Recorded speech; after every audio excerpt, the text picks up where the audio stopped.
হুম। কখন? এই তো আমি নিচে দেখে আসলাম। ভাইয়া তো সহজে আসে না, তা হঠাৎ এলো? আমি কি জানি। বুঝি বুঝি, সব বুঝি। প্রাণ পাখি এখানে থাকলে সে কি করে না এসে থাকে? যা, কি বলছিস তুই? হয়তো ভাইয়ার ভালো লাগছে না তাই চলে এসেছে। আর বলতে হবে না। আজ ভার্সিটিতে আসতে না আসতেই মেঘা নীরব ভাইয়ার সামনে পড়ে গেল। মেঘা যে, কেমন আছো? রিশান ভাইয়া মেঘার দিকে তীক্ষ্ণ দৃষ্টিতে তাকালেন। মেঘা কি বলবে বুঝতে পারছে না। মেঘা এটা বেশ ভালো করে জানে, এখন উত্তর দিলে রিশান ভাইয়া রেগে যাবেন, আর উত্তর না দিলে নীরব ভাইয়া পিছু ছাড়বে না। মেঘা পড়ল মহা মুশকিলে। একবার রিশান ভাইয়ার দিকে তাকাচ্ছে, আরেকবার নীরব ভাইয়ার দিকে। ধীরে ধীরে রিশান ভাইয়ার মুখে রাগের আভাস ফুটে উঠেছে। নীরব ভাইও বকবক করে চলছে। মেঘা, কথা বলছো না কেন? কি হয়েছে তোমার? এভাবে চুপ করে আছো কেন? মেঘা কি করবে ভেবে পাচ্ছে না। নীরব ভাইয়া মেঘার দিকে 1 বছরের সিনিয়র। সময় পেলে মেঘার পিছে আঠার মতো লেগে থাকে। উঠতে মেঘা, বসতে মেঘা, মেঘা মেঘা মেঘা। এই দুনিয়াকে সবাই মেঘাকেই পেয়েছে নাকি? একটা জিনিস মেঘা কিছুতেই বুঝতে পারছে না, রিশান ভাইয়া মেঘাকে অন্য সাথে একটু সহ্য করতে পারে না। মেঘার প্রতি বেশি পজিটিভ তিনি। ইদানিং বিষয়টা মেঘাকে ভাবাচ্ছে। তবে কি ভাইয়া আমাকে ভালোবাসে? আমাকে পছন্দ করেন উনি? কি ভাবছি আমি? ভাইয়া আমাকে ভালোবাসলে তো বলেই দিতেন। ভাইয়া তো কোনো সময় কোনো কথাই লুকান না। তবে কেন এমন হচ্ছে? ভাবনার মাঝে নীরব ভাইয়া মেঘাকে ডাকছে তো ডাকছে, একের পর এক প্রশ্ন করছে, আর রিশান ভাইয়া দূর থেকে তা পর্যবেক্ষণ করে ফুঁসছে। হঠাৎ মেঘা দেখতে পেল রুহি আসছে। এবার যেন স্বস্তি নিঃশ্বাস নিল। নীরব ভাইয়াকে বলল, ভাইয়া আমি যাই, আপনার সাথে পরে কথা বলবো, ক্লাসে আছে। বলে রুহিকে ডাকতে ডাকতে চলে গেল। মেঘপুরি, এই তো বুঝে গেছিস আমি কি চাই। আস্তে আস্তে তুই বড় হয়ে যাচ্ছিস, আমি তো তোকে চাই, তোর মাঝে নিজেকে হারাই। তুই শুধু আমার, আমার জিনিসে কারো ভাগ আমি সহ্য করতে পারি না। তুই আমার নেশাময়ী, যে নেশায় আমি আসক্ত। তোর আসক্তিতে থাকতে চাই আমি, আমার অস্তিত্বে তুই, শুধু তুই। আরে মেঘা, কি করছিস? এভাবে টেনে হেঁচে নিয়ে আসার মানে কি? মেঘা হাঁপাচ্ছে। কি রে বল। ধুর, আমার আর ভালো লাগবে না। নীরব ভাইয়া কি শুরু করেছে? কেন, কি হয়েছে? শুধু ডাকাডাকি আর বক বক, আর ভালো লাগে না। এতে আবার কি হলো? তুই জানিস না রিশান ভাইয়া কেমন? রিশান ভাইয়া তো রিশান ভাই। মজা নিচ্ছিস? ভাইয়া আমাকে কারোর সাথে দেখলেই তেলে বেগুনে জ্বলে ওঠে। আমি কি করব? কেন কেন কেন, কি হয়েছে? জানি না কি হয়েছে। ভাইয়া আমার প্রতি বেশি পজিটিভ হয়ে গেছে। তার কথাই উঠবে, তার কথাই বসবে। কেন, ভাইয়া তোকে পছন্দ করে নাকি? কি জানি, আমি তো জানি না। জানিস না মানে? ভাইয়া কিছু বলেনি? না, ভাইয়া আমাকে ভালোবাসলে তো বলেই দিত। আমার মনে হয় তেমন কিছু না। তুই কি ভালোবাসিস? রুহির কথা শুনে মনের মাঝে কেমন যেন অনুভূতি কাজ করছে মেঘার। অজানা অনুভূতি দুয়ারে হানা দিচ্ছে তার। কেন জানি জল্পনার কল্পনায় ভেসে উঠেছে সে। তার কথাগুলো মনে হতে আবার বাস্তবে ফিরে আসলো। রুহি বলল, কি রে, বলছিস না যে? না, আমি কেন ভালোবাসতে যাব? ভাইয়া সারাদিন আমাকে বকে, কারণে অকারণে বকে। আমি তাকে ভালোবাসি না, সে একটা পচা। রুহি চুপ করে থাকলো। ক্লাস শেষে ক্যাম্পাসে চলে আসলো মেঘা। রিশান ভাইয়া নেহা আপু সহ তার বন্ধুদের সাথে দাঁড়িয়ে কথা বলছে। আর নেহা আপুর আচরণে মেঘার একটু ভালো লাগে না।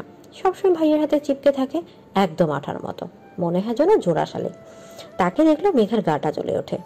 আজকেও তার কোনো ব্যতিক্রম দেখতে পেল না। নেহা আপু রিশান ভাইয়ার একদম পাশ ঘেঁষে ভাইয়ার কাঁধে একটা হাত দিয়ে দাঁড়িয়ে আছে। মেঘাকে দেখতে আরো ঘেঁষে গেল সে। এবার মেঘার খুব রাগ হচ্ছে। নেহা আপুর উপর রাগ হলো, রিশান ভাইয়ার উপর বেশি রাগ হচ্ছে। রাগে পুষতে পুষতে বলল, একটা মেয়ে তার উপর ঘেঁষে পড়ছে আর সে কিছু বলছে না। মেয়েরা গায়ে পড়লে খুব ভালো লাগে, তাই না? এ বলে মেঘা বড় বড় পা ফেলে সেখান থেকে চলে গেল, যে ভাইয়ের সামনে দাঁড়ালো। রিশান মেঘাকে দেখে বলল, ক্লাস শেষ? আমি বাড়ি যাব। এখন? এখনই আমি বাড়ি যাব, বাড়ি যাব, বাড়ি যাব। আমি কি মানা করেছি নাকি? তো তুমি যাবে না? না, আমি এখন যাব না, দেরি হবে, তুই একাই যা। তো আমি একাই যাব? যা, তোকে মানা করেছে কে? ভাইয়ার কথায় মেঘার খুব খারাপ লাগলো। ভাইয়া মেঘাকে এভাবে বলতে পারলেন? রাগে অভিমানে হাঁটতে শুরু করলো সে। কিন্তু রাস্তায় সে রিক্সা চড়তে নেবে তখন আবারও নীরব ভাইয়ার সাথে দেখা। মেঘা রাগে মনে মনে বলল, উফ, যেখানে যাব সেখানেই এই বিরক্তিকর লোকটা চলে আসে। কথা বলতে না চাইলেও বকবক শুরু করে দেয়। এই লোকটা বুঝি কি বুঝে না তার সাথে আমি কথা বলতে চাই না? মেঘা, কোথায় যাচ্ছ? এই তো বাড়ি যাচ্ছি ভাইয়া। এখনই যাবে? হুম। কেন, বাড়িতে কি কোনো কাজ আছে? না ভাইয়া, ভালো লাগছে না, তাই বাড়ি চলে যাচ্ছি।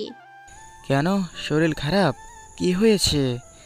আরে না ভাইয়া, তেমন কিছু না, ভালো লাগছে না।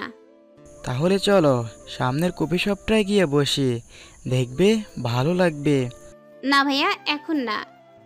প্লিজ না করো না, প্লিজ চলো, জাস্ট 1 কাপ কফি, 10 মিনিট লাগবে, না করো না প্লিজ। না ভাইয়া, এখন না। প্লিজ মেঘা, চলো। না যাওয়া সত্ত্বেও নীরব ভাইয়া মেঘার হাত ধরে টেনে নিয়ে গেল। কিন্তু সামনে এগোতে দেখতে পেল সেই চির পরিচিত মুখটা। তার মুখশ্রী একদম রাগে লাল হয়ে গেছে। বড় বড় পা ফেলে মেঘার দিকে এগিয়ে এলেন তিনি। তাকে এগিয়ে আসতে দেখে নীরব ভাইয়া মেঘার হাতটা ছেড়ে দিলেন। রিশান ভাইয়া এসে মেঘাকে টেনে নিয়ে গেলেন, বলল, মেঘা, বাড়ি চল। ভাইয়া মেঘাকে গাড়িতে বসতে বলে কোথায় যেন চলে গেলেন। মেঘা চুপ করে বসে আছে, কি জানে কি হয়। ভাইয়া কোথায় গেছেন তাও মেঘা জানে না। কিছুক্ষণ পর ভাইয়া এসে ড্রাইভিং সিটে বসে গাড়ি স্টার্ট দিলেন। রাগে ফুঁসতে ফুঁসতে গাড়ি ড্রাইভ করছেন আর মেঘার দিকে তাকাচ্ছেন। মেঘা মাথা নিচু করে আছে। গাড়ি গন্তব্যে পৌঁছাতেই নেমে পড়ল। বাড়িতে প্রবেশ করে ভাইয়া নিজের ঘরে চলে গেলেন। মেঘা তো ভয়ে জড়সড়, কিন্তু ভাইয়া মেঘাকে কিচ্ছু বললেন না। এদিকে মেঘা গিয়ে ছোট মাকে জড়িয়ে ধরলো, হুহু করে কেঁদে দিয়ে সব বলে দিল। ছোট মা মেঘাকে শান্ত করার চেষ্টা করছেন, কিন্তু মেঘা কি আর শান্ত হয়? মেঘা তো কেঁদেই চলেছে। মেঘা, কি হয়েছে? এভাবে কাঁদছিস কেন? রিশান কিছু বলেছে নাকি? মেঘা কাঁদছে। মামুনি, তুই যদি না বলিস আমি বুঝবো কিভাবে? মেঘা ছোট মাকে সব বলে দেয়। ছোট মা চুপচাপ মেঘার সব কথা মনোযোগ দিয়ে শুনলেন। এরপর বললেন, মা রে, আমার ছেলেটা একটু বেশি রাগী হলেও মন থেকে অনেক ভালো। ও তোকে অন্য কারোর সাথে সহ্য করতে পারে না, কারণ ও তোকে হঠাৎ রেশন ভাইয়ের ঘর থেকে বিকট শব্দ ভেসে আসতেই উঠে দাঁড়ালো মেঘা। কি হয়েছে ভাইয়ার? কি করছেন উনি? এত জোরে শব্দ কিসের? কি হয়েছে ভাইয়ার? কি করছেন উনি? এত জোরে শব্দ কিসের? মেঘার ছোট মা দৌড়ে ভাইয়ার ঘরে ছুটে গেল। যে দেখলো রেশন ভাইয়ার ঘরের সব জিনিসপত্র ভেঙে ফেলেছেন। একটা জিনিসও আস্ত নেই, সব ভেঙে টুকরো টুকরো করে ফেলেছেন তিনি। মেঘাকে দেখে তার রাগ যেন আরো বেড়ে গেল। ড্রেসিং টেবিলের আয়নায় জোরে একটা ঘুষি বসিয়ে দিলেন। আয়না ভেঙে কাঁচ যেন তার হাতে বিঁধে গেল। মেঘা ভয় পেয়ে যায়। এত রেগে যান কেন উনি? রেগে নিজের ক্ষতি কেন করছেন উনি? ছোট মা রিশান ভাইয়ের কাছে গিয়ে বললেন, রিশান, কি হয়েছে বাবা? কি করছিস এগুলো? শান্ত হ প্লিজ। মা, আমি ঠিক আছি, তুমি যাও। হাতটা কেটে রক্ত বের হচ্ছে আর তুই আমাকে যেতে বলছিস? মেঘা, ফার্স্ট এড বক্সটা নিয়ে আয় তো। না, এসব লাগবে না মা, আমি ঠিক আছি। বলে ভাইয়া নিজের প্যান্টের পকেট থেকে একটা রুমাল বের করে হাতে পেঁচিয়ে নিলেন। মেঘা কি আর দাঁড়িয়ে রয়? দৌড়ে নিচ থেকে ফার্স্ট এড বক্সটা নিয়ে আসে। ভাইয়ার সামনে এসে দাঁড়াতে তার রাগটা মনে হয় বেশি বেড়ে গেল। তিনি এক ধমক দিয়ে বললেন, আমি বলেছি না লাগবে না, একাই ঠিক হয়ে যাবে। কথা কানে শুনিস না? এখন মেঘারও খুব রাগ হচ্ছে। হাতটা থেকে রক্ত বেরিয়ে রুমালটাও ভিজে গেছে, আর সে বলছে লাগবে না। এবার মেঘা বলল, লাগবে না মানে? দেখেছো হাত থেকে কত রক্ত বের হচ্ছে, রুমালটা ভিজে গেছে, আর বলছো লাগবে না? চলো আগে হাত ভালো করে পরিষ্কার করে নাও, তারপর ব্যান্ডেজ করে দিব। মেঘা ধমকের সুরে কথাগুলো এক নিঃশ্বাসে গড়গড় করে বলে ফেলল। ভাইয়া মেঘার দিকে হা করে তাকিয়ে আছে। ছোট মা মিটিমিটি হাসছে। রিশান, মেঘা তো ঠিক বলেছে, হাতটা পরিষ্কার করে নে। এখন যদি আমার ধমক খেতে না চাস তাহলে যা তাড়াতাড়ি। ছোট মা চলে গেলেন। ভাইয়া মেঘার দিকে রাগে দৃষ্টিতে তাকিয়ে আছেন, আর তার ডান হাতের অনেকটা অংশ কেটে গেছে। বলতে হয় খুব বাজেভাবে কেটেছে। মেঘা আস্তে আস্তে ব্যান্ডেজ করে দিল। ভাইয়া মেঘার দিকে তাকিয়ে আছে। মনে মনে বলে রিশান, মেঘ পড়ি, আমি তোকে অনেক শাসন করি তাই না? এরপরেও আমার জন্য এত মায়া। আমার সাথে রাগ করিস, আবার কথা বলিস, তবে তুইও কি ভালোবাসিস আমাকে? আমি কেন আমার অনুভূতিগুলো তোকে বুঝাতে পারি না? কবে বুঝবি আমাকে? মেঘা বলল, ভাইয়া হয়ে গেছে, এখন চুপচাপ নিচে যেয়ে বসো। কেন নিচে যাব? কেন? ঘরে কি অবস্থা করেছো দেখেছো? এগুলো ঠিক করতে হবে না? একদম সব শেষ করে দিয়েছো। হুম। রিশান ভাই নিচে চলে গেলেন। ছোট মাকে ডাক দিয়ে মেঘাই সব ঠিক করতে লাগলো। এমনিতেই রিশান ভাইয়ের ঘরে সহজে মেঘার আসা হয় না। ভাইয়াই বারণ করে দিয়েছে মেঘা যেন তার ঘরে না যায়। ভাইয়ের কথাগুলো মাঝে মাঝে মেঘার বুকে কাঁটার মতো বিঁধে, আবার মাঝে মাঝে তার কথা শুনলে মনে হয় তিনিও মেঘার সব। একটা জিনিসপত্র অক্ষত অবস্থায় নেই, সব ভেঙে গুঁড়াগুঁড়ো করে ফেলেছে। এই মানুষটার এত রাগ কেন? ক্ষুদ্র কথা রেগে যান কেন? ঘরের সব ঠিকঠাক করে দিতে লাগলো মেঘা। আস্তে আস্তে সব ঠিকঠাক করলো। হঠাৎ চোখে এলো ভাইয়ের মোবাইলটা খাটের নিচে পড়ে আছে। হয়তো এটাও ভাঙচুরো কবলে পড়েছে। হাতে নিয়ে মেঘা দেখলো উপরে কাঁচটা ফেটে গেছে, বন্ধ হয়ে গেছে মোবাইলটা। কাপা কাপা হাতে মোবাইলটা অন করলো মেঘা। মোবাইল অন করতে মেঘার চক্ষু চড়ক গাছ। মেঘার ছবি। মেঘার হাত পা কেঁপে উঠলো ক্রমশই। ছোট মা চলে এলেন। কি হয়েছে মেঘা? কিছু না ছোট মা। ওহো, দেখছিস ঘরটা কি করেছে? মেঘার মাথায় এখন একটাই কথা ঘুরপাক খাচ্ছে। ভাইয়ের মোবাইলে আমার ছবি কি করে গেল? তাও ছবিটা লিসাদের বাড়িতে তোলা। লিসাই তুলে দিয়েছিল। ভাইয়া কোথায় পেল? তবে কি লিসা দিয়েছে? মেঘার ভাবনায় ছেদ ফুটিয়ে ছোট মা বললেন, মেঘা, এই দেখ রিশানের ঘড়িটা, এটা ডয়ারে রেখে দে তো। এটা কেউ পর্যন্ত আস্ত রাখলো না। ছেলেটা যে কি করে আমার মাথায় ধরে না। মেঘা ছোট ভাইয়ের হাত থেকে ঘড়িটা নিয়ে ড্রয়ারে রাখতে গেল, কিন্তু ড্রয়ারটা খুলতে চোখে পড়লো একটা খয়েরি রঙের ডায়েরি। হয়তো ভাইয়ার খুব সুন্দর ডায়েরিটা। ডায়েরিটা হাতে নিয়ে এলেও সে বেশ কৌতূহল জাগছে। কি আছে এটার মধ্যে? রিশান ভাইয়ের ডায়েরি। এটা কিছু একটা তো স্পেশাল এটাতে আছে।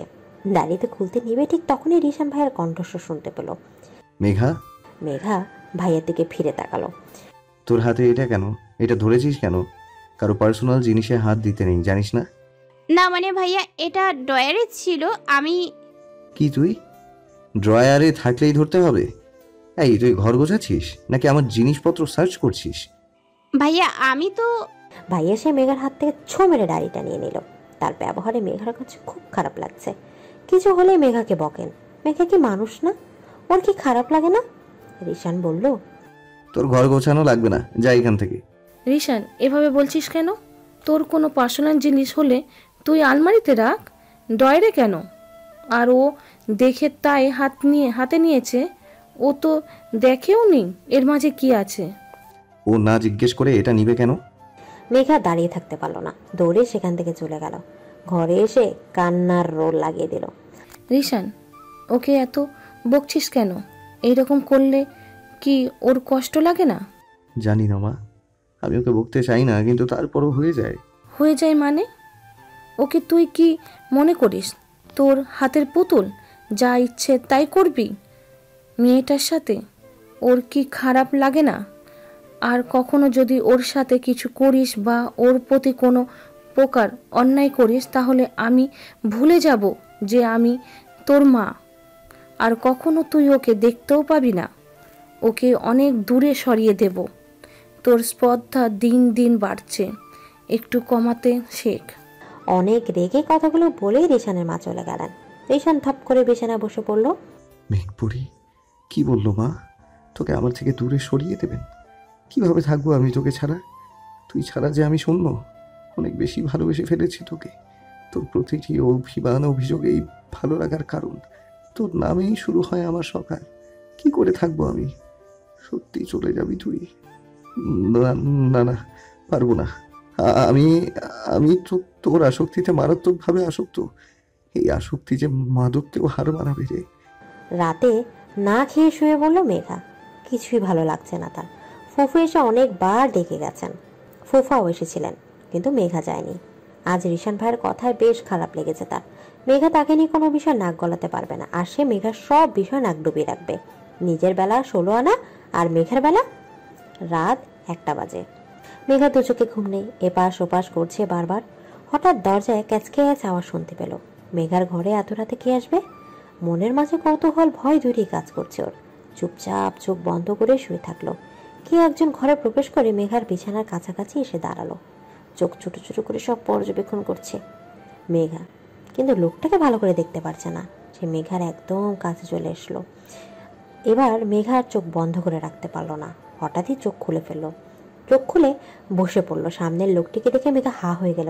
কিছু বলতে যাবে এর আগে মেঘাকে মুখে কিছু একটা স্প্রে করে দিলেন সামনের প্রতীয়মান ব্যক্তিটি। মেঘা মাথা ঘুরিয়ে তার উপর লুটিয়ে পড়ল। চোখ খুলে নিজেকে এক বদ্ধ কুটিরে একটা চেয়ারে আবিষ্কার করলো মেঘা। চারপাশটা একদম অন্ধকার, মানুষজন এখানে থাকেন বলে মনে হয় না। বেশ পুরনো ঘরটা, পাশে খড়কুটোর আবরণ, একদম ধুলোবালিতে ঘেরা। মনে হচ্ছে এক আস্থা করে আছে সে। মেঘার হাত পা চেয়ারের সাথে খুব শক্ত করে বাঁধা। মেঘার মাথাটা বেশ ঝিমঝিম করছে, মনে হচ্ছে এখনই পড়ে যাবে। চারপাশে ভালো করে দেখে বুঝতে পারলো আশেপাশে কেউ নেই। মেঘা মনে মনে ভাবছে, আমাকে এখানে নিয়ে এসেছে কে? কেন এনেছে? কালো আবরণে আবৃত ব্যক্তিকে কে সে? আমার সাথে কি শত্রুতা তার? নানা প্রশ্ন মেঘার মাথায় আসছে। মাথা নাড়াতে পারছে না কেন, তা মেঘার অজানা। হঠাৎ কেউ একজন ঘরটায় প্রবেশ করলো। দরজার দিকটা চেয়ে দেখলো একদম নিজেকে কালো রঙে ঢেকে রেখেছে সে। কালো রং দিয়ে নিজেকে আবদ্ধ করে রেখেছে সে ঘরের ভেতরে প্রবেশ করে দরজাটা লাগিয়ে দিল। তাকে চিনতে পারছে না মেঘা। সে মেঘার পাশে এসে বসলো। কি খবর মেহুল আম্মু? আপনি কে? আমাকে এভাবে ধরে এনেছেন কেন? সে অট্ট হাসিতে ফেটে পড়ল। মেঘা অবাক হয়ে চেয়ে আছে তার দিকে। কে হতে পারে সে? মেঘাকে মেহুল আম্মু বলে ডাকছে কেন? তবে কি সে মেঘার পরিচিত কেউ? কে হতে পারে? মেহুল আম্মু, আমাকে চিনতে পারোনি? আপনি কে? আমাকে অনেক ভালো করে চিনো তুমি। আস্তে আস্তে বুঝতে পারবে আমি কে। আপনি আমাকে ধরে এনেছেন কেন? আমি আপনার কি ক্ষতি করেছি? তুমি আমার কোনো ক্ষতি করো নাই, কিন্তু তোমাকে আমার লাগছে। কেন? সময় হলেই বুঝবা। এই ব্যক্তির কথা কিছু বুঝতে পারছে না মেঘা। কি বলতে চাচ্ছে সে? কে সে? আমাকে চিনে কিভাবে? আমার সাথে কি সম্পর্ক তার? কেন এনেছে আমাকে? মেঘার কিছুই ভাবতে পারছে না। সেই ব্যক্তিটির ফোনে টুংটাং রিংটোন বেজে উঠতেই সে রিসিভ করলো। হ্যাঁ বল। ও পাশে। কি বলিস? তুই দাঁড়া, আমি আইতেছি। ওই হারামিরে একদম খাইয়া ফেলামো, আমি আইতেছি। কি হলো মেঘা বুঝতে পারলো না। এটা বুঝতে পারছে লোকটি প্রচন্ড রেগে কারোর সাথে কথা বলছিল। ফোনটা কেটে দিয়ে সে মেঘার চুলের মুঠি শক্ত করে ধরলেন। মেঘা তো ব্যথায় চোখ মুখ খিচকে নিল। কি মনে করছস তুই আমার হাত থেকে বাইচে যাবি? জীবনেও না। আগে তোর সব কিছু নিজের নামে করি, এরপর মজাটা দেখবি। বলে লোকটা চলে গেলেন। মেঘা কিছুই বুঝতে পারল না। কে উনি? আর মেঘার সাথেই বা কি সম্পর্ক? মেঘাকে কেন ধরে এনেছেন? কার সাথে কথা বলছেন? মেঘার সব কিছু নিয়ে নেবে মানে? মেঘার খুব ভয় লাগছে এখন। এই লোক মেঘার সাথে খারাপ কিছু করবে না তো? মেঘা সবাইকে খুঁজতে লাগলো। রিশান ভাইয়া কোথায়? ছোট মা, ফুপা, তারা কোথায়? আমাকে না পেয়ে তাদের কি অবস্থা হয়েছে? নাকি তারাও আমার মতো বন্দী? কিছুই ভাবতে পারছি না, মাথাটা আর কাজ করছে না। না, কি যে করব ভেবে পাচ্ছি না। কিছুক্ষণ পর লোকটা আবারও চলে আসলো। রাগে গজগজ করতে করতে মেঘার দিকে এগিয়ে এলো। তার হাতে একটা প্যাকেটটা মেঘার দিকে ছুড়ে দিয়ে বলল, তাড়াতাড়ি খেয়ে নে। এরপর মেঘার কাছে এসে মেঘার ডান হাতের বাঁধন খুলে দিল। মেঘার পাশে বসলো। যদি পালানোর চেষ্টা করিস না তাহলে জ্যান্ত পুঁতে ফেলবো। আমার হাত থেকে তোর মুক্তি নেই। অনেক প্ল্যান, অনেক অপেক্ষার পর তোকে বাগে পেয়েছি। এবার আমার উদ্দেশ্য পূরণ হবেই। মেঘার সাথে ব্যবহারের কোনো কারণ খুঁজে পাচ্ছে না। সে কেন এমন করছে? এই তাড়াতাড়ি খেয়ে নে, তুই মরে গেলে কিভাবে আমার উদ্দেশ্য পূরণ হবে? বলে লোকটি হাসতে থাকে। মেঘা খাবার খেতে অসম্মতি জানালে সে মেঘার গালে জোরে এক থাপ্পড় বসিয়ে দেয়। সাথে সাথে চেয়ার সহ মাটিতে পড়ে যায় মেঘা। আমি আর এক মুহূর্তও দিতে চাই না আপনাদের। একটা মেয়ে গায়েব 21 ঘন্টা হয়ে গেল, আর আপনি কোনো সন্ধান দিতে পারলেন না। কি করছে আপনার টিম? মিস্টার ঈশান, আপনি শান্ত হন। আমরা চেষ্টা করছি তো, আমরা সব জায়গায় বলে দিয়েছি। নো, 1 মিনিটও আপনাদের আমি দিচ্ছি না। অনেক সময় দিয়েছি আপনাদের। আপনারা কিছু করতে পেরেছেন? শান্ত হন প্লিজ আপনি। ওসি সাহেব, আমি শান্ত হতে পারবো না। নিশান বাবা, শান্ত হ। মা, আমার মেঘ পরির জন্য আমি কিছু করতে পারছি না, আর তুমি বলছো শান্ত হতে। কি করে শান্ত হব আমি? আমার মেঘ পরি ছাড়া আমি শূন্য। ও কোথায় আছে এখনো তা আমার অজানা। আমি আমি পাগল হয়ে যাচ্ছি মা। মেঘ পরিকে আমি খুঁজে বের করব। বলে রিশান থানা থেকে বের হয়ে গেল। তার মা পেছন থেকে বহুবার ডাকলেও সে কর্ণপাত করলো না। সে যে তার মেঘ পরির জন্য পাগল হয়ে যাচ্ছে। সকালে ঘুম থেকে উঠে মেঘাকে না পেয়ে তার মাথায় বাজ পড়ল। সারা বাড়ি তন্ন তন্ন করে খুঁজেও মেঘাকে পায়নি সে। আত্মীয় স্বজন সবার বাসায় দেখছে, কিন্তু তার মেঘ পরি কোথাও নেই। পাগল হয়ে যাচ্ছে সে। থানা থেকে বেরিয়ে গাড়িতে চড়তেই ফোনের শব্দে আন্দাজ করতে পায় সে। কিরে, কি খবর? ও পাশে। আমি এক্ষুনি আসছি। মেহুলাম্মু, কি খবর? আসো নাকি? মা বাবার কাছে চলে গেছো? কারো ডাক শুনতেই সামনে তাকালো মেঘা। সামনে তাকিয়ে দেখলো কয়েকজন লোক দাঁড়িয়ে আছে, সবার শরীরে কালো আবরণে আবৃত। সবাই এক দৃষ্টি মেঘার দিকে তাকিয়ে আছে। এদের মধ্যে থেকে একজন মেঘার কাছে এসে বলল, তোর আশিক তো তোকে পাগলা কুত্তার মতো খুঁজছে, কি করব তার? ওই হারামির খবর আমি নিতেছি, তোরা ওরে দেখ, আমি যাই। বলে একজন চলে গেল। মেঘা কিছুই বুঝতে পারল না। এরা কি রিশান ভাইয়ের কথা বলছে? রিশান ভাইয়া মেঘাকে খুঁজছে। শরীরে একটু জোর নেই মেঘার, একদম নেতিয়ে গেছে বসে থাকার মতো শক্তি তার মধ্যে নেই। এরা মেঘার প্রতি এত নিতে হচ্ছে কেন? কি শত্রুতা মেঘার সাথে? এদের মধ্যে থেকে আরেকজন বলে উঠল, এর আশিক আসার আগে কাজটা সেরে ফেলি, কি বলিস? ঠিক বলছিস, আর বয়সও তো তাই বলে গেল। তো বেবি, এদিকে এসো। এ বলে একজন এসে মেঘার জামার হাতটা উঁচু করলো, আরেকজন এসে মেঘার হাতে ইঞ্জেকশন দিয়ে দিল। মেঘা জোরে চিৎকার করছে, কিন্তু এরা মেঘার আওয়াজ কানে নিচ্ছে না। খানিকক্ষণ বাদে মেঘা লুটিয়ে পড়ল। কি যেন কি প্রবেশ করালো মেঘার শরীরে। মাথা ঘুরিয়ে যাচ্ছে, কেমন যেন লাগছে ওর। তবে কি এখানে সমাপ্ত মেঘার জীবন? মেঘাকে কি মারার প্ল্যান করছে এরা? চোখ জোড়া বন্ধ হয়ে আসছে তার। চোখ খুলে রাখা আর মেঘার পক্ষে সম্ভব হচ্ছে না। একসময় কাতর হয়ে জ্ঞান হারিয়ে ফেলে। সরি মিস্টার রিশান, আমরা এখনো কোনো সন্ধান পাচ্ছি না। কি বলছেন ওসি সাহেব? কখনো কোনো সন্ধান নেই? কি করলেন আপনারা? সরি মিস্টার রিশান, আমরা আমাদের সবটুকু দিয়ে খুঁজে চলেছি। I want Megha right now. বলেই পাগলের মতো করতে থাকে রিশান। মেঘার দেখা এখনো মিলেনি তার। একদম পাগল হয়ে গেছে সে। কোনো কিছুই ভালো লাগছে না তার। মেঘাহীনা সে শূন্য। তাকে শান্ত করতে পারছে না কেউই। দুদিনে বাড়িটা একদম শান্ত হয়ে গেছে। সবসময় বাড়িটা মাতিয়ে রাখতো যে পরিটা, কোথায় সেটা সবার অজানা। কে এমন করছে কিছুই বোঝা যাচ্ছে না। রিশান তো আর বসে নেই, তার পা দুটো জিরিয়ে নেই, তন্ন তন্ন করে খুঁজছে মেঘাকে।